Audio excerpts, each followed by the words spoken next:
Hello दोस्तों, नमस्कार। राजस्थान सामान्य ज्ञान की नई सीरीज चालू की जा रही है।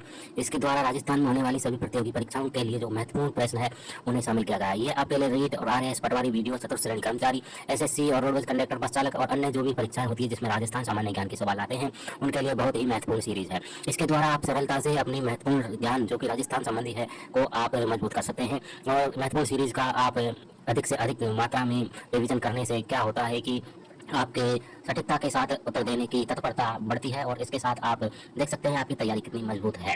तो वीडियो को लाइक कीजिए और अपने दोस्तों को फेसबुक और व्हाट्सएप पे शेयर कीजिए और अधिक से अधिक मात्रा में अगर सब्सक्राइब नहीं किया है तो चैनल को सब्सक्राइब भी कर लीजिए।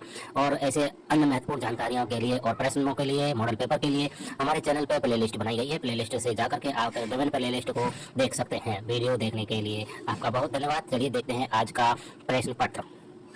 धरती आबा जनजातीय ग्राम उत्कर्ष अभियान के संदर्भ में निम्न कथनों पर विचार कीजिए तथा इसके संबंध में सही विकल्प चुनें। पहला विकल्प आ जाता है कि इसका शुभारंभ प्रधानमंत्री नरेंद्र मोदी ने 2 अक्टूबर 2024 को हजारीबाग झारखंड में किया। ये बात सही आती है। दूसरा कथन बात करते हैं, इस अभियान में भारत सरकार के 17 मंत्रालयों की 27 योजनाओं को शामिल किया गया है। ये बात यहाँ पर गलत आ जाती है। गलत क्यों आती है? क्योंकि इस अभियान के अंदर से कितनी है, 25 योजनाओं को शामिल किया गया है। तो इसमें से कथन एक तो सही है और दूसरा गलत है। ऑप्शन नंबर ये वाला सही रहेगा साथियों।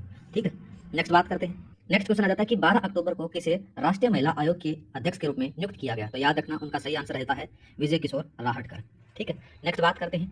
5वें राष्ट्रीय जल पुरस्कारों के अंतर्गत सर्वश्रेष्ठ राज्य का पुरस्कार किसे प्रदान किया गया? तो ओडिशा को प्रदान किया गया है। ठीक है, नेक्स्ट बात करते हैं साथियों।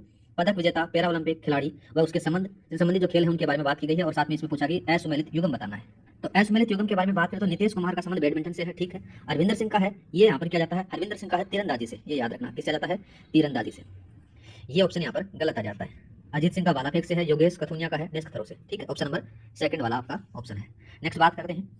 तो नेक्स्ट क्वेश्चन दिया गया है कि वरुण अभ्यास के संबंध में निम्न कथनों पर विचार करना है। पहला बात करते हैं, यह भारत और फ्रांस वायुसेना का संयुक्त अभ्यास है। तो याद रखना भारत और फ्रांस का तो है लेकिन ये वायुसेना का नहीं है। तो किसका जाता है? नौसेना का है। किसका है? नौसेना का ये अभ्यास आपको देखने को मिलेगा। इसका 22वां संस्करण है। ये 2 सितंबर से लेकर 4 सितंबर 2024 तक को भूमध्य सागर में हुआ था। ये बात यहाँ पर सही आती है। और ज्यादा बात करें तो इस अभ्यास के अंदर से जो भारत नौसेना के INS कौन सा आता है? INS आता है, INS तबर। और दूसरा जाता है कौन सा? विमान का नाम याद रखना, बोइंग। कौन सा आता है? Boeing P81। इनके द्वारा भाग लिया गया था। तो इसमें ऑप्शन नंबर कौन सा आएगा? सेकंड सही रहेगा साथियों। नेक्स्ट बात करते हैं, हाल ही में किस योजना को बच्चों के भविष्य के लिए बचत करने के साथ ही दीर्घकालीन धन सुनिश्चित करने के उद्देश्य से शुरू किया गया?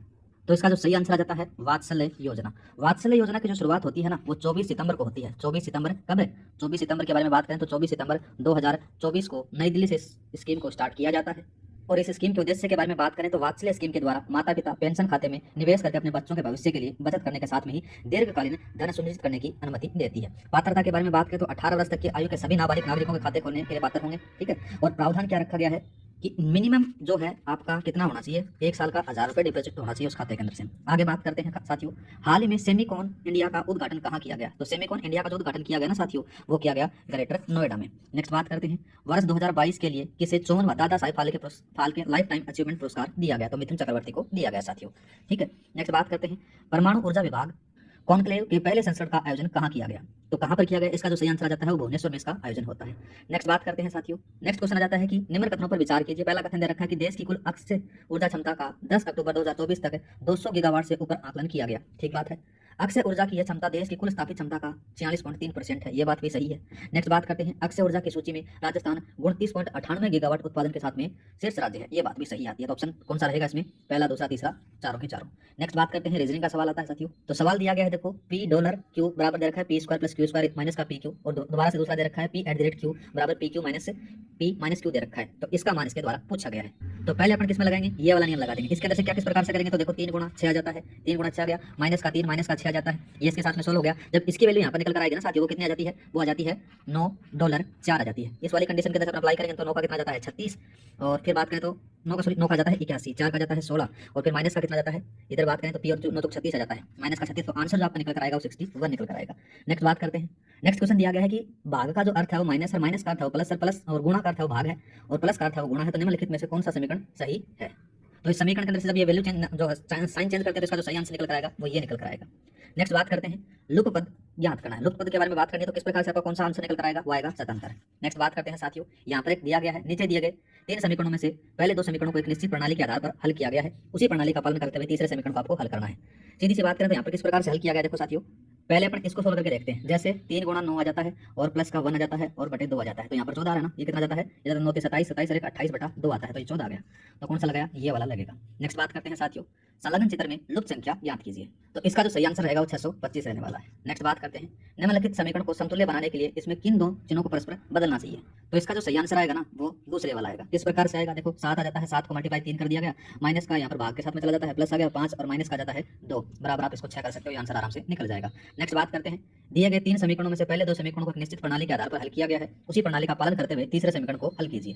पहला कॉन्सेप्ट अपन देखते हैं, देखो इसके अंदर से किस प्रकार से लिखा गया है। जैसे 13 यहाँ पर दिखा रखा है 38, तो 38 को इसने उल्टा लिख दिया, 83 लिख दिया, और फिर 47 से 47 को इसने उल्टा लिख दिया, 74 लिख दिया। सेम अपन इसको फॉलो करते हैं, इसका अंदर आंसर कौन सा जाता है साथियों, वो आता है ये देखो, अपन ये आ जाता है, तो 92 है, 92 को आप लिख सकते हैं 29 और 02, ऑप्शन नंबर कौन सा, सेकंड आपका सही रहेगा। नेक्स्ट बात करते हैं, लुप्त संख्या ज्ञात कीजिए। तो लुप्त संख्या की जो वैल्यू आएगी वो 131 आएगी साथियों। नेक्स्ट बात करते हैं, यदि प्लस से अभिप्राय गुणा है और गुणा से अभिप्राय माइनस है, भाग से अभिप्राय है प्लस और माइनस से अभिप्राय है भाग, तो अपने कोई समीकरण का वैल्यू बतानी है। इसमें करना कुछ नहीं है, जो साइन दे रखे हैं उन्हीं को चेंज करना है। जैसे 225 आ गया, 225 पर माइनस का कितना दे रखा है, माइनस का दे रखा है, माइनस का अर्थ है भाग, तो यहाँ पर 25 आ जाता है, और फिर भाग का अर्थ क्या दे रखा है, प्लस दे रखा है साथियों, तो यहाँ पर कितना जाता है 11, और दोबारा से भाग का जो अर्थ है वो यहाँ पर क्या हो जाएगा, प्लस का 5 हो जाएगा, और फिर प्लस का जो साइन है वो जाता है मल्टीप्लाई का, कितना जाता है 4 जाता है, और फिर मल्टीप्लाई का जो साइन है वो माइनस का कितना जाता है साथियों, यहाँ पर ये माइनस का 5 जाता है, और साथ में दे रखा है माइनस का कितना है, वो माइनस से कितना इसमें चेंज हो जाएगा, माइनस से अभिप्राय है भाग का, तो ये 7 आ जाता है।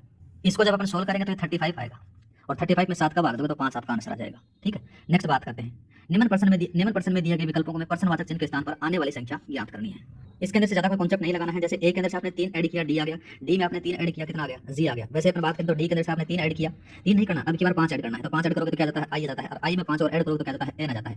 अब दोबारा से किसमें करना है, आई आ गया, आई के अंदर से आपको क्या करना है, 7 ऐड करना है, 7 ऐड करने के बाद में कौन सा जाता है, पी आ जाता है, पी में दोबारा से आपने 7 ऐड किया तो क्या आएगा साथियों, डब्ल्यू आएगा, तो डब्ल्यू आपका आंसर आ जाता है।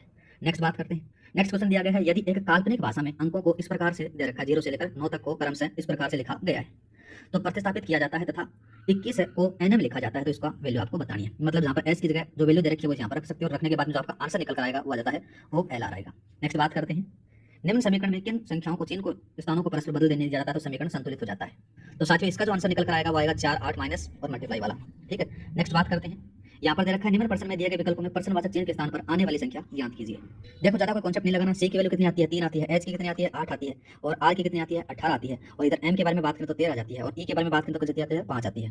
तो इसके अंदर से आपको कॉन्सेप्ट क्या लगाना है, जैसे 5 है, इस 5 का डबल आपने कर दिया 10 हो गया, 10 में आपने 8 जोड़ा 18 आ गया। सेम अपन इसमें अप्लाई करते हैं, एच की वैल्यू है 8 आ जाती है, और एल की वैल्यू हमारे बात करें 12 आ जाती है, जे में आ जाती है 10 आ जाती है, और एन में 14 आ जाती है। तो यहाँ पर क्या आएगा, यहाँ पर आएगा बी, बी का मान कितना होता है 2, और 2 में आपने इसको डबल कर दिया तो कितना आया 4 आया, तो 4 10 में से 4 आपने ऐड किया तो यहाँ पर 14 जाता है। इसी प्रकार 60 में से 4 जोड़ा कितना जाता है, 12 जाता है, तो ऑप्शन नंबर ये वाला आपका सही रहेगा। नेक्स्ट बात करते हैं, समीकरण को सही क्रम के लिए इनके किन दो चिन्हों को आपस में बदलना चाहिए। तो साथियों इसका जो सही आंसर निकल कर आएगा ना वो आ जाता है माइनस और भाग का साइन को चेंज कर लेना, आंसर आ जाएगा। किस प्रकार से, 4 मल्टीप्लाई बाई 8 आ जाता है, प्लस का 7 आ जाता है, 7 के बाद में 9 आ जाता है, कितना आ जाता है साथियों, 7 आ गया, 7 के साथ में मल्टीप्लाई 9 आ गया, भाग के साइन को आपको माइनस में चेंज करना है, 60 आ जाता है, और भाग आ जाता है 5 बराबर का 83 आपका आंसर आ जाएगा, ऑप्शन नंबर 4। नेक्स्ट बात करते हैं, लुप्त संख्या ज्ञात करनी है। लुप्त संख्या के बारे में बात करें तो इसका जो सही आंसर आएगा वो आएगा 20, कितना आएगा 20। नेक्स्ट बात करते हैं, 7 गुणा 3 भाग 8 का मान 80 है, तो 8 भाग 2 गुणा 9 का मान अपने को बताना है। तो इसके लिए अपन क्या कर सकते हैं, देखो इसके अंदर से कॉन्सेप्ट हमने लगाया, 7 प्लस का 3 और गुणा 8 लगा दिया, 10 गुणा 8 जाता है तो 80 आ गया। सेम कॉन्सेप्ट को आपने यहाँ पर अप्लाई कर देते हो ना तो आपका मान आ जाता है। जैसे 8 अगर भाग के साइन को आपने क्या चेंज किया था, भाग के साइन को आपने किया था मल्टीप्लाई में 2 आ जाता है, और मल्टीप्लाई को आपने चेंज किया किससे किया था, 9 से चेंज किया था, तो इसके अंदर से जो आंसर निकल कर आएगा वो इधर जाता है 16 प्लस का 9, 25 आंसर आ जाता है। ठीक है, नेक्स्ट बात करते हैं, दिए गए समीकरण को सही बनाने के लिए निम्नलिखित में से किस दो चिन्हों को आपस में बदलने की आवश्यकता है। तो किसकी आ जाती है साथियों, यहाँ पर अपन बात करें ना साथियों, तो देखो 24 भाग 8 माइनस का 4 प्लस का 5 और मल्टीप्लाई बाई 3 आ जाता है, और बराबर अपने को 14 रखना है। तो देखो किस प्रकार से आएगा, जब इसको आप डिवाइड करोगे तो 3 आ जाता है, माइनस का 4 और प्लस का 15 आ जाता है, तो 18 माइनस का 4 रखोगे तो आपका कितना आएगा 14 आ जाएगा, और यही आपको प्रूफ करना है। तो इसके अंदर से आपने अप्लाई किया ये वाले पे। नेक्स्ट बात करते हैं, दिए गए चिन्हों में लुप्त पद बताना आपको, सॉरी दिए गए चित्र में लुप्त पद बताना है। तो साथियों इसका जो आंसर आएगा ना वो आ जाता है 18। नेक्स्ट बात करते हैं, इसकी गणना आपको करनी है, सीधा सा सवाल आ जाता है, 3/5 आ जाता है, 3/5 के साथ में 25/7 रख लिया और 35/5 रख लिया। इसको जब आप काटते हो जब ये 5 से कट जाता है, ये 7 से कट जाता है, और फिर ये 5 से कट जाता है, तो टोटल आपके पास में जाता है, या फिर इसको कह सकते हो 26/25 बटे आ जाता है 175। तो यहाँ पर आपके पास में जो मान आएगा वो 15 आ जाता है, 15 यहाँ पर है नहीं, तो किस प्रकार से 30/2 का मान भी क्या होता है 15 होता है, तो ऑप्शन नंबर ये वाला आपका सही रहेगा साथियों। नेक्स्ट बात करते हैं, नेक्स्ट सवाल आ जाता है कि कुछ समीकरण किसी विशेष प्रणाली के आधार पर हल की गई है, इसी आधार पर हल न की गई समीकरण का सही उत्तर आपको ज्ञात करना है। यहाँ पर अपने पास में ये दे रखा है, कुछ नहीं करना साथियों, जो 4 है इसको 4 को पहले रख दिया गया, 4 और 7 का स्क्वायर कर दिया गया 49 आ गया, और 8 का 8 रख दिया गया। सेम कॉन्सेप्ट अपने को इसमें अप्लाई करना है। 9 पहले रख दिया गया, 5 का स्क्वायर 25 आ गया, और बाद में अपने को 4 रख दिया गया। ऑप्शन नंबर कौन से में जाता है? ऑप्शन नंबर पहले में ये अप्लाई हो रहा है। नेक्स्ट बात करते हैं, दिए गए विकल्पों में लुप्त संख्या ज्ञात करनी है। तो इसके लिए कौन सा कॉन्सेप्ट लगा सकते हो? जैसे 5 आ गया, 5 के बाद 39 आपने ऐड कर लिया, और 8 यहाँ पर आपने ऐड किया, तो ये कितना आया? ये आ जाता है साथियों, वो आ जाता है 52। फिर बात करें 22 प्लस का 13 आ जाता है 35, ठीक है। और इधर बात करें तो 52 प्लस का 20 बराबर कितना जाता है? 72। आपका आंसर आ जाता है ये वाला। नेक्स्ट बात करते हैं, यदि प्लस का अर्थ गुणा है, माइनस का अर्थ प्लस है, और गुणा का अर्थ भाग है, और भाग का अर्थ माइनस है, तो निम्न व्यंजक का मान ज्ञात करें। वैल्यू चेंज करने के लिए कह रहा है कुछ नहीं है, जिस प्रकार से जैसे आपने पास में क्या क्या दे रखा है, देखो इधर बात करते हैं, यहाँ पर 51 दे रखा है, माइनस जो मल्टीप्लाई का अर्थ क्या बता रखा है इसने? मल्टीप्लाई का अर्थ आ जाता है भाग, तो यहाँ पर मैंने भाग रख दिया। फिर 3 रख दिया, 3 के साथ में जाता है 4 आ जाता है, 4 के साथ में माइनस है, माइनस का अर्थ यहाँ पर क्या बता रखा है? प्लस बता रखा है साथियों। कितना बता रखा है? प्लस बता रखा है। 4 आ जाता है, 4 आ गया, 4 के बाद में जाता है 6 आ जाता है, माइनस का 2 प्लस का 3 आ जाता है। जब इसको आप सोल्व करोगे तो आपका आंसर आएगा 75। नेक्स्ट बात करते हैं, निम्न व्यंजक को हल करें। सरल सा सवाल आ जाता है साथियों, ज्यादा कुछ खास है नहीं इसके अंदर से, तो इसका जो आंसर आएगा वो आएगा आपका 19। नेक्स्ट बात करते हैं, यदि किसी निश्चित पैटर्न 38 गुणा 15 बराबर 32 है, 62 गुणा 91 बराबर 7 है, तथा 74 गुणा 81 बराबर 29 है, उसी पैटर्न में 47 गुणा 33 का मान इससे पूछा गया है। ज्यादा कॉन्सेप्ट इसके अंदर से अप्लाई नहीं करना। पहले अपन इसी को पकड़ते हैं। जैसे 38 दे रखा है, क्या दे रखा है? 38 गुणा 15 दे रखा है, और आपके पास में 32 दे रखा है। क्या कर सकते हो? इस 38 को आपने 83 लिख देना है, और माइनस का रखना है आपको यहाँ पर 51, तो कितना जाता है साथियों? 32 आ जाता है। सेम कॉन्सेप्ट आपको इसमें अप्लाई करना है। किस प्रकार से करोगे? यहाँ पर आपके पास में दे रखा है 74 और मल्टीप्लाई 33 दे रखा है, इसके बारे में इसने पूछा गया। किस प्रकार से करोगे? इसको 74 कर दिया गया, माइनस का 33 यहाँ पर कर दिया गया, आपका जो आंसर आएगा वो 41 आएगा, ऑप्शन नंबर सेकंड। नेक्स्ट बात करते हैं, लुप्त संख्या ज्ञात कीजिए। सरल सा सवाल, ज्यादा कुछ हार्ड है नहीं इसमें से। किस प्रकार से दे रखा है? देखो 8 6 5 दे रखा है, 9 दे रखा है, साथ में 712 दे रखा है। किस प्रकार से कर सकते हो? कुछ नहीं करना, एक तरफ यहाँ पर जोड़ दो और एक तरफ इनको जोड़ दो। जैसे 8 प्लस का 6 प्लस का 5 और माइनस का कर दो 7 प्लस का 1 प्लस का 2, तो यहाँ पर आपका जो आंसर आएगा वो 9 आ जाएगा। सेम अपन इसी को अप्लाई करते हैं तो आपका जो आंसर आएगा वो आएगा 7, ठीक है। किस प्रकार से? 9 प्लस का 8 प्लस का 2 माइनस का 5 प्लस का 4 प्लस का 3 बराबर कितना आता है? 7 आता है। नेक्स्ट बात करते हैं, यदि 1 बराबर 2 है, 3 बराबर 6 है, 4 बराबर 8 है, और प्लस बराबर माइनस है, तो निम्नलिखित का मान याद करें। यहाँ पर ये दे रखा है, तो देखो किस प्रकार से इसको हल कर सकते हो। 4 का मान कितना दे रखा है? 8 दे रखा है, 8 जाता है। 8 के बाद में 1 का मान आपका 2 आ जाता है, और प्लस का जो साइन आ जाता है वो माइनस आता है, और 6 का वैल्यू वो 3 की वैल्यू है वो 6 आ जाती है साथियों, तो 6 आ गई। 4 की वैल्यू 8 आ जाती है, और माइनस आ जाता है। और इधर बात करें 13 का, 13 करने से 2 आ जाता है, और ये आ जाता है 6। जब इसको आप हल करोगे तो आपका आंसर आएगा माइनस का 12, तो ये ऑप्शन नंबर 4 वाला सही रहेगा। नेक्स्ट बात करते हैं, लुप्त संख्या ज्ञात कीजिए। इसके अंदर से कौन सा कॉन्सेप्ट अप्लाई करोगे? देखो 6 और 3 आ जाता है, तो 6 और 3 को किस प्रकार से जोड़ोगे? 6 3 आ जाता है 9, एक देख लिया, और 12 में से 5 घटा दो। क्या घटा दोगे? 12 माइनस का 5 बराबर जाता है 7, और 9 को 7 से मल्टीप्लाई कर दो तो 63 आता है, ठीक है। कितना आता है? 63 आता है। सेम अपन इसमें अप्लाई करते हैं, 11 माइनस का 6 जाता है तो कितना आएगा? 5 जाता है, और 8 प्लस का 5 जाता है तो साथियों कितना आएगा? 13 जाता है। 13 को 5 से आप मल्टीप्लाई करोगे तो आपका पास में जाता है 13 पंजू 65 आता है, ऑप्शन नंबर सेकंड वाला सही रहेगा। नेक्स्ट बात करते हैं, कुछ प्रतीकों और अक्षरों द्वारा दर्शाया गया है कि जैसा नीचे दिखाया गया है। यहाँ पर इस प्रकार से बता रखा है, तो निम्नलिखित में से कौन सा सर्वाधिक उपयुक्त व्यंजक रहेगा? तो इसका जो सही आंसर रहेगा वो ये वाला रहेगा। आप रख कर देख लेना इसको, ठीक है। आगे बात करते हैं, गणितीय चिन्हों का वह सही संयोजन चुनें जिसे क्रमिक रूप से स्टार चिन्हों के स्थान पर रखने पर समीकरण संतुलित हो जाएगा। तो इसका जो सही आंसर रहेगा ना साथियों, वो रहेगा तीसरे वाला। नेक्स्ट बात करते हैं, यहाँ पर ये दे रखा है तो इसके बारे में वैल्यू पूछी गई है। इसको किस प्रकार से दे रखा है यहाँ पर ये नहीं पता आपको, कोई दिक्कत नहीं है, सरल सा सवाल अपन करते हैं। देखो यहाँ पर दे रखा है 7 9 और 10 दे रखा है। 7 9 10 के बारे में बात करें तो देखो 7 प्लस का 9 और माइनस का 10 आ जाता है, तो 16 माइनस का 10, ठीक है, और 6 प्लस का 2 और कर दो, यहाँ पर 8 आ जाता है। और इसी कॉन्सेप्ट के आधार पर अपन इसको हल करेंगे तो आपका आंसर आएगा 6। नेक्स्ट बात करते हैं, देखो कितने समय में 6.5% वार्षिक साधारण ब्याज की दर से 72 रुपए का मिश्र धन 81 रुपए हो जाएगा। सरल सा सवाल है गाइस। इसके अंदर से किस प्रकार से कर सकते हैं? देखो पहले बात करें एसआई के बारे में। एसआई किस प्रकार से निकाल सकते हो? 81 रुपए, 81 रुपए में आपने 72 रुपए निकाल दिया तो 9 रुपए आपका एसआई आ जाता है, ठीक है। अब क्या करते हो? एसआई का फॉर्मूला पीआरटी वाला अप्लाई करते हो तो इसके अंदर से क्या आता है? एसआई बराबर जाता है पीआरटी अपॉन का 100 आ जाता है। अब यहाँ पे क्या पूछा गया है? समय पूछा गया है। समय पूछा गया तो किस प्रकार से निकाल सकते हो? यहाँ पर आ जाता है ये इसी के अंदर से फॉर्मूले में आपके पास में एसआई की जो वैल्यू है 9 आ जाती है, आर की वैल्यू आपके पास में सारे का सारा सिस्टम यहाँ पर दिया गया है। तो इसको हल करने के लिए 9 गुणा 100 बटे 72 गुणा और ये 6.5% है, तो इसको 6.5% का किस प्रकार से लिखते हो? 6.5 लिख सकते हो, तो आपका वैल्यू आएगी ना वो आएगी 1.923 लिखेंगे। तो यहाँ पर जो वैल्यू आ जाती है तो इसका आंसर कोई भी नहीं है, तो इसमें से कोई भी नहीं आएगा, ऑप्शन नंबर 4। नेक्स्ट बात करते हैं, किसी वार्षिक प्रतिशत दर से किसी राशि का 10 वर्षों का साधारण ब्याज मिश्र धन का 2/5 होगा। तो इसके अंदर से बात करें देखो साथियों, ऐसा ही बराबर आ जाता है पी का कितना? 2/5 गुणा यहाँ पर दिया गया है। टी आपके पास में 10 वर्ष दे रखा है, कुछ नहीं है। ए के बारे में अपन बात करें तो ए के बारे में पी और साथ में जाता है P into R into T upon का जाता है 100। ए की वैल्यू आपके पास में दे रखी है। ए की वैल्यू कौन सी दे रखी है साथियों? उसी के बारे में बात करें तो यहाँ पर देखकर रखी है 2/5 पी दे रखा है, पी इंटू आर, ठीक है। और साथ में बात करें इंटू दे रखा है कितना? 10 दे रखा है, बटे आ जाता है साथियों यहाँ पर कितना जाता है? 100 आ जाता है। साधारण ब्याज के बारे में इसने पूछा गया है, ठीक है। तो इसके अंदर से पी से पी कट जाएगा, आर अपने को पूछा गया है तो 2/5 यहाँ पर रहेगा, 2/5 बराबर क्या जाता है? आर बटा कितना आएगा? 10 आ जाता है। तो यहाँ पर जो आपकी आर की जो वैल्यू निकलेगा ना साथियों वो 4% रखेगी। कितने रखेगी? 4%। नेक्स्ट बात करते हैं, एक धनराशि 7 वर्ष में सरल ब्याज से 2 गुनी हो जाती है तो वह राशि कितने वर्ष में 4 गुनी हो जाएगी? साधारण ब्याज का सवाल है, ज्यादा कुछ इसके अंदर से है नहीं। देखो 7 वर्ष के अंदर से वो कितनी हो रही है? 2p हो रही है, ठीक है, इसको माना गया है। और यहाँ पर अपन क्या कर सकते हैं? 2p बराबर p प्लस का जाता है पी आर, और टी कितना दे रखा है? 7 दे रखा है, 7/100 दे रखा है। और इसके अंदर से जो आपकी p की वैल्यू निकल कर आएगा ना साथियों वो आएगी 7pr/100 आएगी। कितनी आएगी? 7pr/100 आ जाती है। ये तो 2 गुना पर अप्लाई होता है। अब बात करते हैं वो 4 गुना पर कितने वर्ष के अंदर से होता है। तो देखो 4 पी बराबर आ जाता है पी, और पी इंटू 100/7 आती है। इसको जब आप काटोगे ना साथियों, देखो पी से पी कट जाएगा और आर बराबर कितना जाता है 100/7 आती है। तो ये 100/7 मैंने यहाँ पर पुट कर दिया गया। साथ में बात करें तो टी आ जाता है और इंटू 100 आ जाता है। जब इसको आप हल करते हो काटते हो तो आपके पास में जाता है 3 बराबर टी/7 आ जाती है। तो टी बराबर आपके पास में जाता है 7 या 21 वर्ष। ऑप्शन नंबर कौन सा रहेगा साथियों, चौथा सही रहेगा। नेक्स्ट बात करते हैं, देखो नेक्स्ट सवाल दे रखा है किसी धनराशि पर किसी वार्षिक ब्याज की दर से साधारण ब्याज मूलधन का 25/16 है। यदि दर प्रतिशत तथा वर्षों में समय को निश्चित निरूपित करने वाली संख्याएं बराबर हो तो ब्याज की दर आपसे पूछी गई है। कुछ नहीं है गाइस, एकदम सरल सा सवाल है। ऐसा ही बराबर कितना है 25/16 पी बता रखा है। आर के बारे में बात करें तो टी आ जाता है। आप क्या जानते हो, आप जानते हो 25 पी, सॉरी यहाँ पर दे रखा है 25/16 दे रखा है। 25/16 पी दे रखा है इधर पी आर, और दोबारा से बात करें तो आर आ जाता है बटे 100 दे रखा है। इधर जब इसको आर पी से पी कैंसिल हो जाता है तो 25/10 आ जाता है। इधर P square sorry R square बटे 100 आ जाता है। जब इसको आप काटते हो तो आर स्क्वायर की जो वैल्यू निकल कर आएगी ना वो कितनी आएगी 156.25 आएगी। कितनी आएगी 156.25 आ जाती है। ये आर स्क्वायर की वैल्यू है। जब आर स्क्वायर को अंदर से आपको नॉर्मल में आर में चेंज करना है तो 12.5 आ जाती है। और 12.5% कौन सी है, 12.5% का मान हो रहा है। ऑप्शन नंबर कौन सा, थर्ड वाला इसके अंदर से सही रहेगा। नेक्स्ट बात करते हैं। नेक्स्ट सवाल दे रखा है कि साधारण ब्याज की वार्षिक दर 10% से 12.5% हो जाने पर किसी व्यक्ति की वार्षिक आय 1250 रुपये बढ़ जाती है, उसका मूलधन आपसे पूछा गया है। क्या क्या पूछा, देखो इसके बारे में सरल सा सवाल हल करते हैं। इसको 12% है, मतलब 12.5 दे रखिए, 12.5 के अंदर से आपने 10% घटा दिया, कितना आया 2.5%। इसके अंदर से आपको बढ़ोतरी देखने को मिल जाती है। ऐसा ही बराबर आप क्या जानते हो, पीआरटी जानते हो, पीआरटी बटा 100 आ जाता है। यहाँ पर एसआई की वैल्यू कितनी है 1250 आ जाती है। 1250 पी के बारे में बात करें तो पी आपके पास में नहीं है। आर की वैल्यू आपके पास में बात करें तो 2.5 आपको देखने को मिल जाती है। और यहाँ पर 100 वर्ष 100 दे रखा है।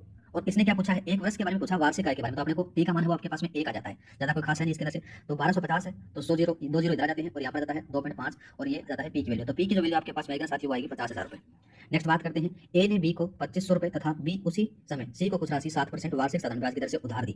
यदि 4 वर्ष बाद ए को बी और सी को कुल मिलाकर 1120 रुपये ब्याज के रूप में प्राप्त हुए तो सी को उधार दी गई राशि से पूछी गई है। एकदम सरल सा कॉन्सेप्ट लगाना, ज्यादा कुछ है नहीं इसके अंदर से। ऐसा ही का फॉर्मूला जानते हो, पीआरटी क्या जानते हो, पीआरटी बटे 100 जानते हो, ज्यादा कुछ खास नहीं। तो बी का ब्याज आपके पास में यहाँ पर दे रखा है। बी के ब्याज के बारे में बात करें तो कितना आता है 2500 और 4/100 आ जाता है। तो ये कितना आएगा, यह जाता है 700। और यहाँ पर दे रखा है बी और सी के बारे में। बी और सी के बारे में बात करें तो कितना जाता है साथियों, सी का निकालोगे तो क्या आएगा 1120 में से आपने 700 घटा देना है तो 420 आ जाता है। 420 के बारे में बात करें तो बाद में क्या आएगा 420 इंटू 100/7 गुणा 4 आ जाता है, जो आपके पास में यहाँ पर दे रखा है। जब इसको काटोगे तो कितना जाता है, ये से कट जाएगा तो आपके पास में आंसर आएगा 1500 रुपये। कौन सा आएगा 1500 रुपये। ये ऑप्शन नंबर 4 सही रहेगा। नेक्स्ट बात करते हैं, साधारण ब्याज पर कोई धनराशि 2 वर्ष में 720 रुपये हो जाती है और 5 वर्ष और अधिक वर्षों के बाद में 1020 रुपये हो जाती है, तो वह धनराशि आपसे पूछी गई है। ठीक है, दो में कितनी बता रहा है, 2 में 720 बता रहा है। ठीक है, कोई दिक्कत नहीं है। 7 के बारे में बात करते हैं, देखो 5 और 2 7 जुड़ जाता है ना, तो 7 के बारे में कितने बता रहा है, ये 1020 बता रहा है। 5 साल का आपको निकालना, तो 5 साल के बारे में बात करें ना साथियों तो कितना आएगा 1020 के अंदर से 720 निकाल दो तो कितना आएगा 300 रुपये आपके यहाँ पर देखने को मिल जाते हैं। इसी तरह से 1 के बारे में बात करें तो 300/5 जाता है तो कितना आएगा 60 जाता है। और 2 साल के बारे में पूछा है तो 60 गुना 2 आ जाता है तो 120 आ जाता है। अब बात करें तो कुल कितना है, कुल आ जाता है साथियों 720 आता है। 720 के अंदर से 120 घटा दो, 720 माइनस का 120 घटाया तो आपके पास में आंसर आया 600 रुपये। ऑप्शन नंबर 4 वाला सेकंड वाला सही रहेगा। ठीक है, नेक्स्ट बात करते हैं, 400 रुपये की राशि 4 वर्षों में 480 रुपये हो जाती है। यदि ब्याज की दर 2% बढ़ा दी जाए तो कितनी हो जाएगी। ज्यादा कोई कॉन्सेप्ट इसके अंदर से आपको लगाने नहीं है। पहले बात करें तो आपके पास में जो पी की वैल्यू कितनी दे रखी है 400 रुपये दे रखी है साथियों। ठीक है, तो आपके पास में 4 वर्षों के अंदर से कितना हो रहा है 480 हो रहा है। तो 480 के अंदर से 400 आपको घटा देना तो 80 रुपये का आपको क्या मिल जाता है, इंटरेस्ट मिल जाता है। आप फॉर्मुला क्या जानते हो, ऐसा का पीआरटी वाला फॉर्मुला यहाँ पर लगा दो, पीआरटी/100 लगा दिया। पीआरटी 100 लगाया तो 80 आ जाता है। तो 80 के बारे में बात करें तो 400 आपके पास में ये जाता है। आर की वैल्यू आपके पास में नहीं है तो आर को आर बढ़ा रहने दो, जो टी की वैल्यू 4 आ जाती है बटा 100 आ जाती है। यहाँ पर आर की वैल्यू आपके पास में कितना जाती है 5% निकल कर आ जाती है। अब बाद में बंदा बोल रहा है कि यदि ब्याज की दर कितनी परसेंट बढ़ा रहा है 2% बढ़ा रहा है, मतलब 5% की जगह वो कितना कर रहा है 7% कर रहा है। 7% जैसे उसने किया तो आपके पास में फॉर्मुला लगाना है 400 गुणा 7 गुणा 4/100 आ जाता है तो 112 आपके पास में आ जाता है। तो पहले कितना था 400 था और इसमें 112 और ऐड कर दो तो कितना आएगा साथियों, इसके अंदर से आता है 512। ऑप्शन नंबर थर्ड वाला सही रहेगा। नेक्स्ट बात करते हैं, नेक्स्ट सवाल देखा कि कोई व्यक्ति 5000 रुपये की राशि का कुछ भाग 4% और शेष का 5% वार्षिक दर से साधारण ब्याज पर उधार देता है। 2 वर्षों बाद कुल ब्याज 440 रुपये और उपयुक्त दरों में से प्रत्येक पर लगाई गई राशि ज्ञात करने के लिए 5000 रुपये निम्नलिखित में से अनुपात में आपको बांटनी है। ज्यादा कोई खास इसके अंदर से है नहीं, कोई कॉन्सेप्ट नहीं लगाना। x+y बराबर आपके पास में मान लिया कि आपने 5000 रुपये दे रखे हैं, ज्यादा कुछ खास है नहीं। 2 साल बाद में बात करें तो 440 यहाँ पर ये वर्दी हो रही है। ठीक है, फिर बात करते हैं साथियों इधर, पहले बात करते हैं 4% का है और दूसरा है 5% का। एक तो 4% है, दूसरा 5% यहाँ पर दे रखी है। तो पहले बात करते हैं 4% का। एक को मैंने x की जगह मान लिया, 1 4 और साथ में 2/100 आ जाता है। और प्लस का इधर बात करें तो साथियों कितना जाता है y, और y को 5 और 2 आ जाता है बटे 100 आ जाता है। इसके इक्वल टू कितना है 440 आ जाता है। जब इसको आप सोल्व करते हो तो इसका जो आंसर निकल आता है 8x प्लस का 10y, 8x प्लस का 10y बराबर आता है 440। सॉरी 440 के साथ में 0 ऐड हो जाता है। और जब इसको कॉमन ले लाते हैं, जब काटते हो तो आपके पास में वैल्यू बचती है 4x प्लस का 5y, 4x प्लस का 5y बराबर आता है 22 ये आ जाता है। तो देखो दो इक्वेशन आपके पास में बन गई, एक तो ये बनी थी पहले और एक दूसरी बन जाती है 4x प्लस का 5y बराबर 22,000 वाली। तो इसको जब आप सोल्व करते हो ना तो x की वैल्यू कितनी आती है 3000 आती है और y की जो वैल्यू आती है वो 2000 आती है। जब इसका अनुपात निकालते हो तो 3/2 आपके पास में प्राप्त हो जाता है। तो ऑप्शन नंबर कौन सा सही रहेगा, ऑप्शन नंबर ये वाला सही रहेगा। ठीक है, उम्मीद करता हूँ कि आपको समझ में आ रहा होगा। आगे बात करते हैं साथियों, कोई धनराशि 2 वर्षों में 4% वार्षिक चक्रवृद्धि ब्याज की दर से 1352 रुपये हो जाएगी। कोई कॉन्सेप्ट नहीं लगाना, सीधा सा फॉर्मूला पुट करना है। फॉर्मूला आप जानते हो क्या है, a बराबर आता है p 1 प्लस का r/100। देखो मैं ट्रिक से भी करवा सकता हूँ, पर ट्रिक वहाँ पर काम आएगी नहीं। तो फॉर्मूला क्या है, लॉन्ग लास्टिक तक आपको याद रहता है, तो इसलिए फॉर्मूले से करना ज़्यादा बेटर रहेगा पटवार जैसे एग्जाम के अंदर से। ठीक है साथियों, ए की वैल्यू कितनी है 1352 आती है। 1352 के बारे में बात करें तो पी आ जाती है, और 1 के बारे में कितनी है 4% दे रखी है, क्या ये दे रखी है 4% बटे 100 आ जाता है, और यहाँ पर एन आ जाता है। एन की वैल्यू कितनी है साथियों 2 आपके पास में दे रखी है। इसको जब आप हल करते हो तो आपके पास आंसर आता है 1250। नेक्स्ट बात करते हैं, कोई धनराशि चक्रवर्ती ब्याज से 4 वर्षों में दोगुनी हो जाती है, और वह राशि अपने 8 गुणी उसी ब्याज की दर से निम्न में से कौन से समय में हो जाएगी। सवाल बात करें तो दो तरीके से हो सकता है। जैसे आपके पास में 100 रुपए है, 100 रुपए के बारे में बात करें तो कितने वर्षों में दोगुनी हो रही है, 4 वर्षों में दोगुनी हो रही है। कितनी हो रही है 4 वर्षों के अंदर से। और फिर बात करें तो 4 वर्षों में ये दोबारा से दोगुनी हो जाएगी, कितनी हो जाएगी 400 हो जाएगी। यहाँ पर कितना जाती है 4 वर्ष। अब ये दोबारा से 4 वर्षों में कितनी हो जाती है अपनी दोगुनी हो जाएगी 8 वर्ष, 800 हो जाएगी। तो अपने से 8 गुना हो रही है ना, अपने से जैसे 100 से 800 होगी, तो कितने वर्ष का समय लिया 4 आ गया, 4 आ गया, 4 आ गया। तो किस प्रकार से इसको कर सकते हो, तो 12 वर्ष का आंसर आता है साथियों। नेक्स्ट बात करते हैं, यहाँ पर दे रखा है साथियों ये 1,33,100 रुपए मूल्य है, वो एक भवन का है, और आ जाता है 72,900 रुपए है वो जमीन का बनवाया है, जमीन के ऊपर आ जाता है, जिसके अंदर से 10% से बढ़ रहा है, 10% से घट रहा है। इसके बारे में तो बस उस समय को ज्ञात करना है कि दोनों का जो वैल्यू है वो समान हो जाए। सरल सा सवाल है गाइस, तो ज्यादा कुछ नहीं करना है। P1 और P2 आपको पता है। P1 की वैल्यू बात करें तो 1,33,100 रुपए आपके पास में दे रखे हैं। ठीक है, P2 की वैल्यू आपके पास में दे रखी है 72,900 रुपए। और आर के बारे में R1 और R2 की वैल्यू है, एक में 10% प्लस और एक में 10% क्या है माइनस आ जाती है, क्या जाती है माइनस आ जाती है। आगे बात करते हैं देखो किस प्रकार से, यहाँ पर अपन बात करें तो 1,33,100 रुपए आपने लगाए, इधर आ जाता है कितना 10% इसमें बढ़ोतरी हो रही है, तो 110/100 आ गया। ठीक है, एन आपको नहीं पता कोई दिक्कत नहीं है। इधर बात करें तो आ जाता है कितना 72,900 रुपए, 72,900 रुपए है, तो इधर कितना जाता है 10% की कमी हो रही है तो वो 90 आ जाएगा, कितना हो जाएगा 90/100 हो जाएगा। एन का आपको नहीं पता है। जब इसमें काट साट करते हो तो ये 100 से 100 उड़ जाता है, इधर 100 से इधर कट जाता है, तो इसके पास में जो लास्ट में आपका आंसर बचता है 11/9 और एन बचता है। और इधर बात करें तो कितना जाता है साथियों, ये जाता है 1331 बचता है, नीचे बचता है 729। ये किसी का आपको क्यूब लग रहा है क्या, 1100, ये 11 का लग रहा है और ये नीचे वाला 7 का लग रहा है, तो इसको इस प्रकार से लिख सकते हैं 3। जब ये दोनों बराबर हो गए तो एन की वैल्यू कितनी आएगी 3 वर्ष आपके पास में आएगी, तो ऑप्शन नंबर कौन सा रहेगा, चौथा सही रहेगा साथियों। नेक्स्ट बात करते हैं, नेक्स्ट सवाल जाता है कि 1000 रुपए की धनराशि 2 वर्षों के साधारण ब्याज और चक्रवर्ती ब्याज के अंतर 10 रुपए है, वार्षिक ब्याज की दर आपको बतानी है। फॉर्मूला आपको पता है, डी बराबर क्या जानते हो, डी बराबर जानते हैं पी, और साथ में जानते हैं आर स्क्वायर, आर बटा 100 का होल स्क्वायर जानते हो। फॉर्मूले के अंदर आपको वैल्यू पुट करने ज्यादा कुछ खास है नहीं, तो आर स्क्वायर आपको निकालना है। तो यहाँ पर 100 का स्क्वायर आ जाता है, 100 का स्क्वायर के साथ में 10% आपके पास में अंतर दे रखा है, डी की वैल्यू है 10 पर, ठीक है, और साथ में दे रखा है इधर उस वाले का स्क्वायर कर दिया आपने। ये 1000 कहाँ से आएगा, ये आपके पास में वैल्यू दे रखी है, इसके अंदर से आप काट दो तो आपके पास में जो आर की वैल्यू आएगा साथियों वो 10% आएगी, ऑप्शन नंबर 3 सही रहेगा। नेक्स्ट बात करते हैं, किसी धन पर एक निश्चित दर से 2 वर्ष का साधारण ब्याज 120 रुपए तथा चक्रवर्ती ब्याज 129 रुपए है, तो ब्याज की वार्षिक दर क्या होगी। पहले अपन देखो क्या करते हैं, इन दोनों का जो डिफरेंस आपको मिलेगा, डी की वैल्यू जो है वो कितनी आएगी साथियों, वो 9 आ जाती है। कितनी जाती है 9 आ जाती है। और अब इसी के बारे में क्या है, 2 वर्ष के बारे में पूछा गया है और ज्यादा कुछ खास है नहीं, तो 9 आ जाता है अपन का साथ में इजिकल टू 6000 आ गया, 6000। ये पीआर की जो वैल्यू आती है वो आती है, फिर बाद में आर आ जाता है और बटे 100 आ जाता है, तो आर के बारे में जो वैल्यू आएगी वो ना साथियों 15% आएगी, कितना आएगी 15%। नेक्स्ट बात करते हैं साथियों, नेक्स्ट कौन सा जाता है, एक दे रखा है कि माना कि मूलधन पी आर दर है वो 8% है और समय टी है और सरल ब्याज एस दे रखा है, चक्रवर्ती ब्याज सी, तो निम्न संभावनाओं पर विचार करते हुए उत्तर आपको देना है। तो इसमें दो संभावनाएं हो सकती है, तो ये संभावना हो सकती है और दूसरा बात करें तो दूसरी संभावना कौन सी हो सकती है, ये भी हो सकती है, तो इसमें से सेकंड वाला ऑप्शन रहेगा। कभी भी जो है चक्रवर्ती ब्याज है वो क्या नहीं हो सकता आपसे जो एस आई से ज्यादा नहीं हो सकता, तो याद रखना एस आई है वो हमेशा सी आई से कम रहेगा। पहली कंडीशन ये आ गई, दूसरा यहाँ पर जाता है और ये कंडीशन यहाँ पर हो नहीं सकती, तो ये सेकंड वाला आता है। नेक्स्ट बात करते हैं, निम्न में से कौन सा स्थल लोक देवता नारायण जी से संबंधित है। तो लोग देवनारायण जी से संबंधित बात करें तो कौन कौन से 2 संबंध आ जाते हैं, तो याद रखना एक तो निभाई जाता है और दूसरा बात करें तो माला से दिया जाता है, तो इसमें से ऑप्शन नंबर तीसरा और चौथा रहेगा। नेक्स्ट बात करते हैं, राजस्थान में पत्थर की चट्टान को तराश कर बनाया गया हाथी भाटा कहाँ स्थित है, तो हाथी भाटा टोंक में है, बहुत बार पूछा गया सवाल आ जाता है। नेक्स्ट बात करते हैं, नेक्स्ट आता है देखो निम्नलिखित में से सही सुमेलित युग्म बताना है। मेड़तनी की जो बावड़ी है ये कहाँ पर है, मेड़ता में नहीं है साथियों, ये आ जाती है झुंझुनू में। कहाँ पर आ जाती है, झुंझुनू में आ जाती है। शेखावाटी की सबसे सुंदर आ जाती है, शेखावाटी की सबसे सुंदर बावड़ी है, ठीक है। नेक्स्ट बात करते हैं चांद बावड़ी, चांद बावड़ी कहाँ पर है, दौसा में जाती है, राजस्थान की सबसे सुंदर बावड़ी है, राजस्थान की सबसे सुंदर आती है, सबसे सुंदर है, ठीक है। अब आने दौसा में याद रखना। दूसरा बात करते हैं झालीबाव बावड़ी, तो झालीबाव बावड़ी है ये कहाँ पर है, ये कुंभलगढ़ दुर्ग में है। कहाँ पर आती है, कुंभलगढ़ में, कुंभलगढ़ दुर्ग में, या फिर अपन बोल सकते हैं कि राजसमंद में बोल सकते हो। दूसरा बात करते हैं धवाई कुंड, धवाई कुंड कहाँ है, टोंक में नहीं है साथियों, बूंदी में है। कहाँ पर है, बूंदी में है। और जो धवाई कुंड है इसको जय कुंड के नाम से बोला जाता है, क्या बोलते हैं, जय कुंड के नाम से भी बोल सकते हैं, तो इसके अंदर से क्वेश्चन डिलीट हो सकता है। सुमेलित युग्म के बारे में पूछा गया है। नेक्स्ट बात करते हैं, निम्नलिखित कथनों में से कौन सा युग्म सही सुमेलित नहीं है, उसके बारे में बात करते हैं। ब्लू पोएट्री है, ये याद रखना कृपाल सिंह शेखावत है, और ब्लू पोएट्री को राजस्थान के अंदर से किसके द्वारा लाया जाता है, राम सिंह फर्स्ट के द्वारा लाया जाता है। ब्लू पोएट्री का जो संबंध है वो जयपुर से है। कहाँ से है, जयपुर से जाता है। कौन सा लाया था, राम सिंह फर्स्ट लाया था, ठीक है, जयपुर के अंदर से। आगे बात करते हैं मीनाकारी, मीनाकारी का जो आता है वो कौन आता है, कृपाल सिंह शेखावत आता है और ये जयपुर से जाती है। सॉरी थोड़ा सा अपन देखो, मीनाकारी का जो संबंध है वो जयपुर से है, ये तो मैंने सही बताया, कोई दिक्कत नहीं है। लेकिन इसके जो कलाकार माने जाते हैं वो कौन है, कुदरत सिंह, कौन आते हैं, कुदरत सिंह, ठीक है। मांगीलाल मिस्त्री नहीं है, मांगीलाल मिस्त्री है ये कावड़ निर्माता है, क्या आते हैं, कावड़ निर्माता। नेक्स्ट बात करते हैं थेवा कला प्रतापगढ़ की है, ठीक है। और इसके अंदर से बात करें तो जाता है देखो, एक और बात कर लेते हैं इसके साथ में, बातिक कला, ये बातिक कला कहाँ की है, खंडेला की है। कहाँ की है, खंडेला की, और खंडेला कहाँ पड़ता है, सिक्कर में पड़ता है साथियों। ठीक है। तो इसके अंदर से पूछा गया कौन सा सुमेलित नहीं है, तो कौन सा सुमेलित नहीं है, इसका जो सही आंसर आएगा ना साथियों, वो अपन बात करें तो यह आ जाता है मीनाकारी वाला। मीनाकारी का जो संबंध है वो जयपुर से कुदरत सिंह याद रखना, और मांगीलाल मिस्त्री है इनका संबंध कावड़ निर्माता से याद रखना। नेक्स्ट बात करते हैं, लाल रंग से रंगी हुई मंदिर नुमा काष्ठ कलाकृति जिस पर काले रंग से पौराणिक कथाओं का चित्रांकन किया जाता है क्या कहलाती है, तो उसको कावड़ कहा जाता है। क्या कहते हैं? कावड़ कहते हैं। चौपड़े क्या होते हैं? चौपड़े काठ का से बने हुआ आकृति होती है। और दूसरा बात करते हैं तो बेवण। बेवाण क्या है? बेवाण के बारे में बात करें तो लकड़ी से बना हुआ सिंहासन होता है, याद रखना, लकड़ी से बना सिंहासन। ठीक है, कौन सा होता है? लकड़ी से बना सिंहासन होता है ये बेवाण। दूसरा बात करें तो बाजोट। बाजोट क्या होती है? चौकी होती है काट की, और कुछ नहीं होता। नेक्स्ट बात करते हैं, सुमेलित करना है आपको इसके अंदर से। मलिर प्रिंट है, ये बाड़मेर का है, ठीक बात है, कुछ नहीं है। नमदा, नमदा टोंक की दरिया फेमस है, याद रखना। मार्बल की जो मूर्तियां हैं, मार्बल की मूर्तियां हैं वो जयपुर की फेमस है, और खेसला है वो लेठा की फेमस है। ऑप्शन नंबर कौन सा सही रहेगा साथियों? इसमें सेकंड वाला सही रहेगा। नेक्स्ट बात करते हैं, नेक्स्ट आता है कि निम्न में से सोमपुरा शैली का संबंध है, तो सोमपुरा शैली का जो संबंध आता है वो मूर्ति स्थापत्य कला से आता है। नेक्स्ट बात करते हैं, राजस्थान की वह लोक कला जिसे कपड़े पर चित्र बनाते हुए होते हैं, जिसके माध्यम से किसी लोक देवता लोक देवी के जीवन की संबंधित घटनाओं का प्रस्तुतिकरण किया जाता है, उसको क्या कहते हैं? फड़ कहा जाता है। क्या कहते हैं? फड़ कहा जाता है। पाने क्या होते हैं? जो छोटे मंदिर होते हैं उसको लघु मंदिर को पाने कहा जाता है। दूसरा बात करते हैं पवाड़े। पवाड़े के बारे में बात करें तो लोक गाथा होती है। क्या होती है? लोक गाथा होती है। सारिया के बारे में बात करें तो बहादुर लोग होते हैं ना, या फिर बात करें तो देखो यहाँ पे लिख सकते हो बहादुरों की गाथाएं, या फिर बहादुरों की फड़ चित्रण, उसको बोला जाता है। नेक्स्ट बात करते हैं, आदिवासी लोग द्वारा आंखों को पेनी दर्शाने हेतु गुदवाया जाता है, तो किस प्रकार से आता है? उसको क्या कहते हैं साथियों? उसको कहा जाता है सारिया कहा जाता है। ये थोड़ा सा चेंज कर लेना, देखो ये वाला है ना, ये सेम ही आ जाता है। ठीक है, इसके अंदर से। नेक्स्ट बात करते हैं, संत धन्ना के संबंध में निम्नलिखित कथनों पर विचार करना है। पहला कथन दे रखा है कि राजस्थान में धार्मिक आंदोलन का श्री गणेश करने का श्रेय धन्ना को ही है, ठीक बात आ जाता है।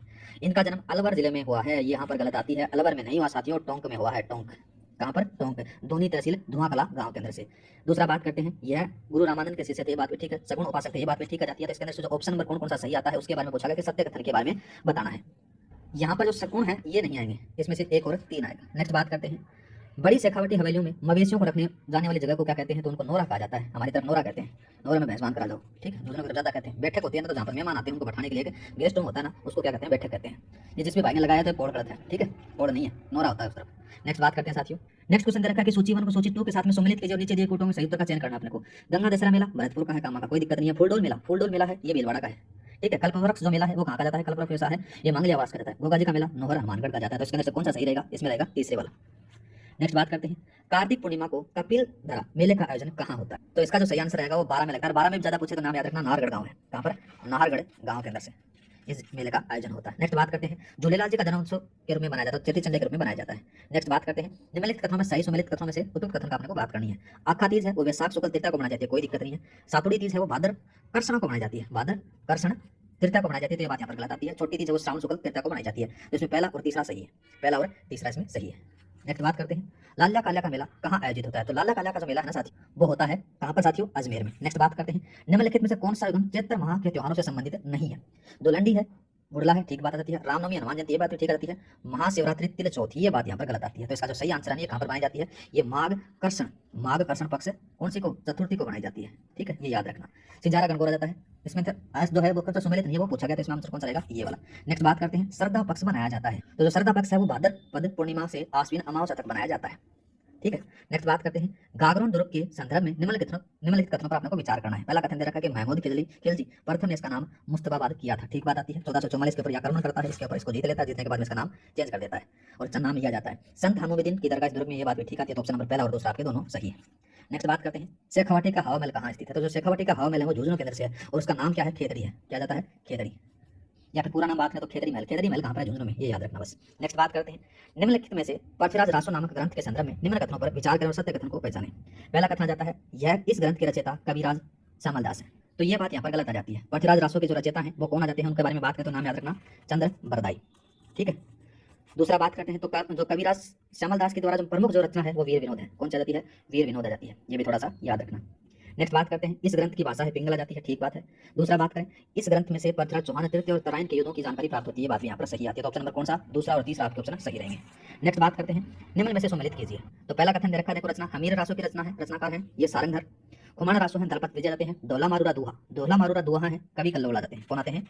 कवि कल्लोल इसके रचनाकार आ जाते हैं। तो इसके अंदर से ये ऑप्शन है वो आपका साथ नहीं देगा।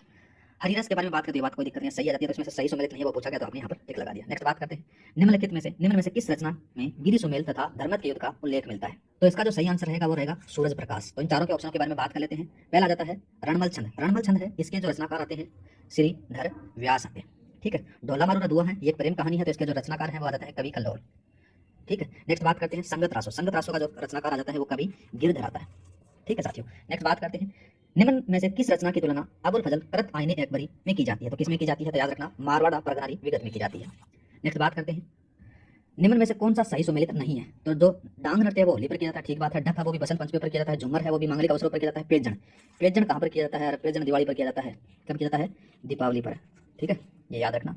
नेक्स्ट बात करते हैं राजस्थान के लोकगीत व संबंधित क्षेत्रों के संबंध में असुमिलित बताना है। तो पहला कथन दे रखा है, देखो पहला लोकगीत दे रखा है क्षेत्र पीपड़ी शेखावटी की तरफ गाया जाता है, ठीक बात है, कोई दिक्कत नहीं है। जोरवा है जैसलमेर की तरफ, इसकी है मेवात की तरफ। और केवड़ा, केवड़ा कहाँ पर गाया जाता है, ये आड़ोती में नहीं गाया जाता, मरुस्थलीय जो क्षेत्र है उसके अंदर से गाया जाता है, मरुस्थलीय क्षेत्र है। ठीक है। और मरुस्थलीय क्षेत्र के अंदर से बात करें तो मुख्य रूप से कौन कौन से, बीबी जे के अंदर से बीकानेर, जोधपुर, जैसलमेर, बाड़मेर, इन क्षेत्रों के अंदर से केवड़ा गीत गाया जाता है। नेक्स्ट बात करते हैं राजस्थान की विभिन्न लोक गायन शैलियों के संबंध में ऐसे कथन है। तो पहला कथन बात करते हैं सदीक खां, साकर खां, गफूर खां आदि का संबंध मांगिया और शैली से है, ठीक बात आ जाती है। दूसरा लंगा गायन शैली का प्रमुख वाद्य यंत्र है कामायचा और सारंगी, ये बात भी यहाँ पर ठीक आ जाती है। दूसरा आ जाता है मांड शैली राजस्थान की श्रृंगार और रसात्मक शैली गायन शैली मानी जाती है, ये बात भी ठीक आ जाती है। दूसरा बात करें तो केसरिया बालम गीत है वो लंगा गायन शैली का एक प्रसिद्ध गीत है। तो लंगा गायन शैली को मेरे को यहाँ पर गलत लग रहा था, ये किससे है, मांड से है, याद रखना मांड गायन शैली से। ठीक है। और एक केसरिया बालम जो गीत है वो किसके द्वारा गाया गया था, अल्लाह जिलाबाई के द्वारा, ये भी याद रखना अल्लाह जिलाबाई। ठीक है। नेक्स्ट बात करते हैं निम्नलिखित में से किस विद्वान का संबंध मेवाड़ चित्रशैली से नहीं है। तो याद रखना डॉक्टर फयाज अली है। फयाज अली का कहाँ से है, किशनगढ़ वाली जो शैली है ना, जिसकी आंखें लंबी चौड़ी थी, उसके लिए याद रखना किशनगढ़ शैली से है। ठीक है। नेक्स्ट बात करते हैं निम्न में से कौन सा नृत्य ग्रासिया जनजाति से संबंधित नहीं है। तो ग्रासिया जनजाति से कौन सा नहीं है साथियों, जो द्विचक्री नृत्य है ना वो नहीं है। तो द्विचक्री नृत्य है वो भील समाज की महिला और पुरुषों द्वारा किया जाता है, याद रखना भील समाज की, भील समाज की महिला व पुरुष, महिला और पुरुष कौन कब करते हैं, विवाह के अवसर पर करते हैं, विवाह के अवसर पर। ठीक है। नेक्स्ट बात करते हैं निम्न में से कौन से लोक नृत्यों के दौरान वाद्य यंत्र का प्रयोग नहीं किया जाता। तो जो वाला नृत्य होता है उस समय नहीं किया जाता, कूद नृत्य होता है उस समय नहीं किया जाता। तो ऑप्शन नंबर पहला और तीसरा रहेगा। दूसरा बात करें तो घुमरा नृत्य, तो घुमरा नृत्य के समय ढोल करते हैं, ढोल के साथ में नगाड़ा करते हैं और नगाड़ा के साथ में बांसुरी वाद्य यंत्र का प्रयोग किया जाता है। चक्री के बारे में बात करें तो गुजर जाति की जो महिलाएं होती हैं या गुजर महिलाएं करती हैं, याद रखना। और कौन से वाद्य यंत्र का प्रयोग करती हैं, तो ढोल का करती हैं। दूसरा बात करें तो थाली का करती हैं और एक आ जाता है बांकिया, इनका प्रयोग करती हैं। नेक्स्ट बात करते हैं मेवाड़ क्षेत्र में दीपावली के 15 दिन पहले लड़कियों द्वारा गाए जाने वाले गीतों को क्या कहता है, गढ़लियों कहा जाता है, ऑप्शन नंबर पहला। नेक्स्ट बात करते हैं निम्न में से किस चित्रशैली में चमकीले पीले रंगों और लाल रंगों की प्रधानता देखी जाती है। थोड़ा सा इसके ऊपर वाले के बारे में बता दूं क्या थोड़ा सा, जैसे ये है हरनी नृत्य। हरनी नृत्य करते हैं कब करते हैं, देखो तब गीतों का गाते हैं जो हरनी गायन है, इसको तब गाते हैं जब जो महिलाएं होती हैं वो दुल्हन के बारात को देखने जाती हैं ना, उस समय गाते हैं। दूसरा बात करते हैं जकड़िया। जकड़िया नृत्य है, ये विवाह के अवसर पर गाया जाता है, मुख्य रूप से जब हल्दी चढ़ाते हैं उस समय गाया जाता है। और जो पीपली गीत है ये तीज पर गाया जाता है, कब गाया जाता है, तीज के ऊपर। नेक्स्ट बात करते हैं देखो अपन निम्न में से किस चित्रशैली में चमकीले पीले रंग और लाल रंगों की प्रधानता देखी जाती है। तो इसका जो सही आंसर आता है ना वो मारवाड़ में देखा जाता है। देवगढ़ शैली में हरे पीले रंग का, कौन सा, हरे पीले रंग। ठीक है। नेक्स्ट बात करते हैं उदयपुर में, तो लाल पीला और केसरिया, कौन कौन सा, लाल पीला और केसरिया। और केसरिया के साथ में एक कलर और आ जाता है, हरा भी प्रयोग करते हैं, कौन सा, हरे कलर का। अलवर शैली की तरफ अपन बात करें तो इसके अंदर से सुनहरे और जो भड़कीले जो कलर है उनका प्रयोग करते हैं, सुनहरे व भड़कीले। और साथ में अपन ये बहुत बार पूछा जाता है जो प्राकृतिक रंग है उनका प्रयोग, प्राकृतिक रंगों का प्रयोग इसके अंदर से किया जाता है। तो इसके अंदर से ऑप्शन नंबर कौन सा सही रहेगा अपना, ये तीसरा सही रहेगा। नेक्स्ट बात करते हैं मारी पेठी रो रंग सुरंग आ निपजे मालवे। उपयुक्त पेठी जो पेठी का गीत किस अवसर पर गाया जाता है। अरे पेठी कब लगाई जाती है, पेठी जब विवाह होता है ना तभी लगाई जाती है, तो इसका ऑप्शन नंबर थर्ड सही रहेगा। नेक्स्ट बात करते हैं नेक्स्ट आ जाता है कि रज्जब वाणी पुस्तक का संबंध किस पंथ संप्रदाय से, तो दादू से।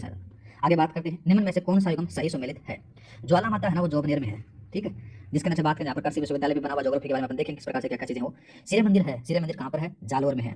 सोमेश्वर मंदिर के बारे में बात करें तो सोमेश्वर मंदिर कहाँ है साथियों, ये है बाड़मेर में, कहाँ है, बाड़मेर में। और बाड़मेर में भी कहाँ पर, किराड़ू में। इतना थोड़ा सा याद रखना। चोलगिरी का जो जैन मंदिर है वो जयपुर में आपको देखने को मिलता है, तो ऑप्शन नंबर पहला, दूसरा और चौथा आपके सही रहेंगे, तीसरा सही रहेगा।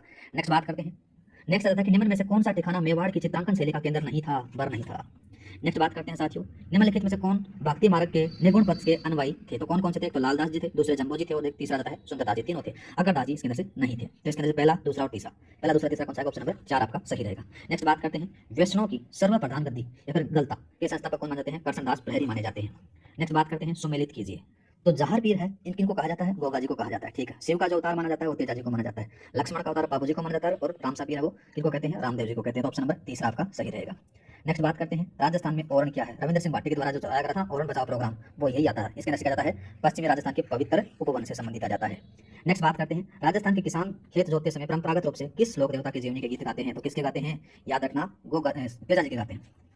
नेक्स्ट बात करते हैं सूची में सूची 2 को आपको सम्मिलित करना है। चंद्र महल है कहाँ पर है, जयपुर में है। नथमल की हवेली जैसलमेर में है। जूनागढ़ किला बीकानेर में है। सोनी जी की नसियां अजमेर में है। सारे के सारे पहले दूसरे तीसरा, ऑप्शन नंबर कौन सा रहेगा, चौथे वाला, ये वाला। नेक्स्ट बात करते हैं, यहाँ पर बता रखा है कि निम्नलिखित में से असंगत युगम का चयन करना है। राजस्थान इको टूरिज्म पॉलिसी है, ये 15 जुलाई 2021 को, ठीक है। लघु वाटिका योजना ये भी 1 जुलाई 2022 को होती है। राज्य फिल्म पर्यटन प्रोत्साहन नीति है, ये 18 अप्रैल 2022 को है, ठीक है। पेइंग गेस्ट योजना ये आ जाती है 27 सितंबर 2019 को, ये बात यहाँ पर गलत आती है। तो ये कब चलती है? ये 5 दिसंबर को चलती है, 5 दिसंबर 2022 को। ऑप्शन नंबर 4 इसका सही रहेगा। जो असंगत युगम के बारे में इसमें पूछा गया है। नेक्स्ट बात करते हैं, अथुर्णा पर्यटन क्षेत्र में निम्न में से किस पर्यटन सर्किट के अंतर्गत आता है? तो वागड़ सर्किट में आता है। नेक्स्ट बात करते हैं, असत्य कथन के बारे में आपसे पूछा गया है। राजस्थान में पर्यटन को बढ़ावा देने के लिए 9 पर्यटन सर्किट बनाए गए हैं, ठीक बात आ जाती है। ढोला मारू टूरिज्म कॉम्प्लेक्स जैसलमेर में बनना प्रस्तावित है, ये बात भी ठीक आ जाती है। स्वर्णिम त्रिभुज में जयपुर, आगरा और दिल्ली शामिल, ये बात भी ठीक आ जाती है। राजस्थान पर्यटन स्लोगन में प्रतीकात्मक पशु चिंकारा दर्शाया गया है, यहाँ पर ये बात गलत आती है। चिंकारा कोई भी पशु उसके अंदर से दर्शाया नहीं गया है। एक थोड़ा सा स्लोगन याद रखना। स्लोगन क्या है? यह जाता है पधारो हमारे देश, पधारो हमारे देश, इसका स्लोगन आ जाता है पर्यटन का। नेक्स्ट बात करते हैं, नेक्स्ट आता है कि निम्नलिखित कथनों को ध्यान से पढ़ें। पहला कथन आता है कि राजस्थान सूचना आयोग विनियमन 2007 को सूचना का अधिकार अधिनियम 2005 की धारा 15(4) के तहत बनाया गया था, ठीक बात आती है। दूसरा, राजस्थान सूचना आयोग लोक सूचना अधिकारी और प्रतिदिन 250 रुपये और अधिकतम 50,000 रुपये की शासित अध्यारोपित कर सकता है, तो ये बात यहाँ पर गलत आ जाती है। क्या गलत आता है इसमें? 50,000 रुपये यहाँ पर नहीं है, यहाँ पर कितने आते हैं? 25,000 रुपये, ठीक है। तो इसमें ऑप्शन नंबर पहला ही सही रहेगा। नेक्स्ट बात करते हैं, निम्नलिखित कथनों पर विचार कीजिए। और साथ में क्या पूछा गया कि सत्य कथन के बारे में पूछा गया है। पहला दे रखा है कि राजस्थान राज्य निर्वाचन आयुक्त को सर्वोच्च न्यायालय के समावेश पर राष्ट्रपति द्वारा पद से हटाया जा सकता है, तो ये बात यहाँ पर क्या जाती है साथियों? गलत आ जाती है। वैसे देखा जाए ना साथियों, तो जो राज्य निर्वाचन आयुक्त है ना, इसको कौन हटा सकता है? राष्ट्रपति हटा सकता है, कोई दिक्कत नहीं है। आगे बात करते हैं, वैसे इसको गलत किया गया है यहाँ पर। देखो आगे बात करते हैं, राज्य निर्वाचन आयोग का एक सदस्य निकाय, ये बात भी ठीक आती है। राज्य निर्वाचन आयोग एक का सचिव मुख्य निर्वाचन अधिकारी कहलाता है, ये बात भी ठीक आती है। तो इसमें बात करें तो इसका जो ऑप्शन रहेगा ना साथियों, वो रहेगा बी और सी। नेक्स्ट बात करते हैं, नेक्स्ट आता है कि निम्न में से राजस्थान के वे क्रांतिकारी जो हार्डिंग बम कांड में शामिल थे, तो प्रताप सिंह और जोरावर सिंह थे। नेक्स्ट बात करते हैं, मानवाधिकार संरक्षण अधिनियम 1993 की किस धारा के अनुसार राजस्थान राज्य मानवाधिकार आयोग के अध्यक्ष और सदस्यों के पद को केवल राष्ट्रपति हटा सकते हैं? तो वो धारा 23 है साथियों। नेक्स्ट बात करते हैं, राज्य निर्वाचन आयोग राजस्थान से संबंधित निम्नलिखित कथनों पर विचार करना है। पहला बात करते हैं, देखो राज्य निर्वाचन आयोग राजस्थान का गठन 1994 में हुआ था, ठीक बात आ जाती है। दूसरा बात करें तो राज्य निर्वाचन आयोग ने सर्वप्रथम नगरीय निकायों का चुनाव करवाए थे, बात भी ठीक है। कब करवाए थे? 1960 को करवाए थे। ऑप्शन नंबर पहला और दूसरा दोनों सही है। नेक्स्ट बात करते हैं, निम्न में से कौन सा एक राज्य मानवाधिकार आयोग का कार्य नहीं है? पहला बात करते हैं, मानव अधिकार के उल्लंघन की स्वेच्छा से जांच करना, ठीक बात है। किसी को जेल का निर्देशन करना भी ठीक आ जाती है। मानव अधिकारों की सुरक्षा का पुनर्वलोकन करना, ये बात यहाँ पर आपको कह जाती है, देखो सही आती है। यहाँ पर आगे बात करें तो मानव अधिकारों का उल्लंघन करने वालों को सजा देना, सजा देने का काम नहीं होता इनका, काम होता है जांच करने का, ठीक है। तो ऑप्शन नंबर ये गलत रहेगा। नेक्स्ट बात करते हैं, मानव अधिकार संरक्षण अधिनियम 1993 के कौन से अध्याय में राज्य मानवाधिकार आयोग से संबंधित प्रावधान किए गए? तो अध्याय 5 में से किए गए। नेक्स्ट बात करते हैं, निम्न में से असत्य कथन की पहचान कीजिए। तो पहला कथन आ जाता है कि राजस्थान राज्य मानवाधिकार आयोग का गठन 18 जनवरी 1999 को किया गया, ठीक बात आ जाती है। आयोग 23 मार्च 2023 से क्रियाशील हुआ, जिसमें से 1 अध्यक्ष और 4 सदस्य थे, ये बात भी ठीक है। वर्तमान में अध्यक्ष सहित सदस्यों की संख्या घटकर 3 कर दिया गया है, बात भी ठीक आ जाती है। नेक्स्ट बात करते हैं, तो आयोग में अध्यक्ष के रूप में सर्वाधिक कार्यकाल कांता भटनागर का रहा है, ये बात यहाँ पर मेरे को नहीं जमी। कांता भटनागर का तो सबसे कम था, क्या था साथियों? सबसे कम था। सबसे ज्यादा किसका था फिर? सबसे ज्यादा था एस के जैन का था, ठीक है। नेक्स्ट बात करते हैं, ये पूछा गया है तो इसमें अंदर आप कौन सा लगा देना? चौथा लगा देना। नेक्स्ट बात करते हैं, राज्य मानवाधिकार आयोग और सदस्यों की नियुक्ति की अनुशंसा समिति में शामिल नहीं होते हैं, तो इस समिति के अंदर से कौन नहीं होते? राज्य के उच्चतम न्यायालय के मुख्य न्यायाधीश शामिल नहीं होते। नेक्स्ट बात करते हैं, राजस्थान राज्य निर्वाचन आयुक्त का कार्यकाल कितना होता है? तो याद रखना कितना होता है साथियों, इसका जो सही आंसर निकलेगा 5 वर्ष की अवधि या फिर 65 वर्ष तक, जो भी पहले हो उसको फॉलो किया जाएगा। तो ऑप्शन नंबर चौथा। नेक्स्ट बात करते हैं, राजस्थान में वर्तमान राज्य निर्वाचन आयुक्त कौन आ जाते हैं? तो याद रखना मधुकर गुप्ता। नेक्स्ट बात करते हैं साथियों, राजस्थान राज्य निर्वाचन आयोग है एक संवैधानिक निकाय है। नेक्स्ट आता है कि निम्न में असत्य कथन की पहचान करनी है। असत्य कथन के बारे में बात करें तो राजस्थान राज्य निर्वाचन आयुक्त के रूप में न्यूनतम कार्यकाल किसका जाता है? एस आर भसीन का रहा है, ठीक है। नेक्स्ट बात करते हैं, राज्य निर्वाचन आयोग ने सर्वप्रथम 1995 को पंचायती राज संस्थाओं में चुनाव करवाए थे, बात भी ठीक आ जाती है। नेक्स्ट बात करते हैं, राज्य निर्वाचन आयोग अपने कर्मचारियों की भर्ती स्वयं करता है, ये बात यहाँ पर गलत आती है, ठीक है। गलत के बारे में पूछा गया है। नेक्स्ट बात करते हैं, राज्य मुख्य सूचना आयुक्त की नियुक्ति कौन करता है? तो कौन करता है साथियों? राज्यपाल के द्वारा की जाती है। नेक्स्ट बात करते हैं, निम्नलिखित कथनों पर विचार करना है। पहला देखा है कि राज्य मुख्य सूचना आयुक्त की पुनर्नियुक्ति की जा सकती है, ये बात गलत आ जाती है। सूचना आयुक्त है ना, उनकी नियुक्ति मुख्य सूचना आयुक्त के लिए की जा सकती है, लेकिन मुख्य सूचना आयुक्त की नियुक्ति पुनर्मुख्य सूचना आयुक्त के रूप में नहीं की जाएगी। दूसरा बात करें तो राज्य सूचना आयुक्तों की नियुक्ति पुनर्नियुक्ति का प्रावधान सूचना के अधिकार अधिनियम धारा 16 में किया गया है, बात भी ठीक आती है। तो इसमें पूछा गया तो केवल जो पहला है वो असत्य आ जाता है।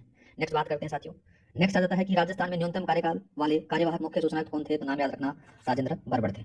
नेक्स्ट बात करते हैं, शुद्ध मुक्ति और महेंद्र कुमार किस स्वतंत्रता सेनानी की करती हैं? तो किसकी जाती हैं साथियों? ये जाती हैं अर्जुन लाल सेठी की।